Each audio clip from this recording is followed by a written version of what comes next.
Australia ইনিংসের 21তম ওভারের ঘটনা ছিল সেটি।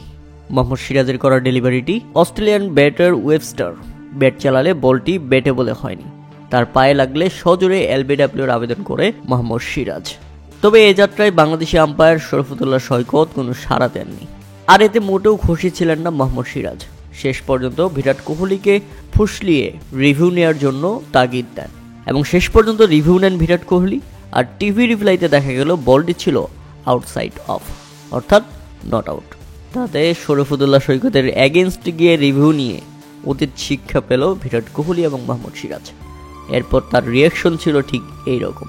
এমনকি ম্যাচ শেষে ম্যাচ হারার পর, টেস্ট চ্যাম্পিয়নশিপ থেকে বাদ পড়ে যাওয়ার পর আম্পায়ারের দিকে আঙুল তুলেছেন ভারতের কোচ গৌতম গম্ভীর। তিনি বলেছেন বেশ কয়েকটি সিদ্ধান্ত তাদের বাইরে চলে গেছে। উল্লেখ্য যে টেস্ট চ্যাম্পিয়নশিপের ফাইনালে ওঠার সমীকরণটা নিজেদের হাতেই ছিল। সিডনি টেস্টে ভারতকে হারালেই লর্ডসের ফাইনালের টিকিট নিশ্চিত করবে অস্ট্রেলিয়া। সেই কাজটা মাত্র 3 দিনের মধ্যেই সফল করে ফেলেছে প্যাট কামিন্সের দল। বর্ডার গাভাস্কার সিরিজের শেষ ম্যাচে ভারতকে 6 উইকেটে হারিয়ে 3-1 ব্যবধানে সিরিজ জিতে নিয়েছে অজিরা। একই সাথে এবারের টেস্ট চ্যাম্পিয়নশিপের ফাইনালে দক্ষিণ আফ্রিকার বিপক্ষে মাঠে নামবে তারা। এই নিয়ে টানা দ্বিতীয়বারের মতো টেস্ট চ্যাম্পিয়নশিপের ফাইনালে উঠল অজিরা। সেই সাথে দীর্ঘ 10 বছর পর ভারতকে হারিয়ে বর্ডার গাভাস্কার ট্রফি জিতল অস্ট্রেলিয়া।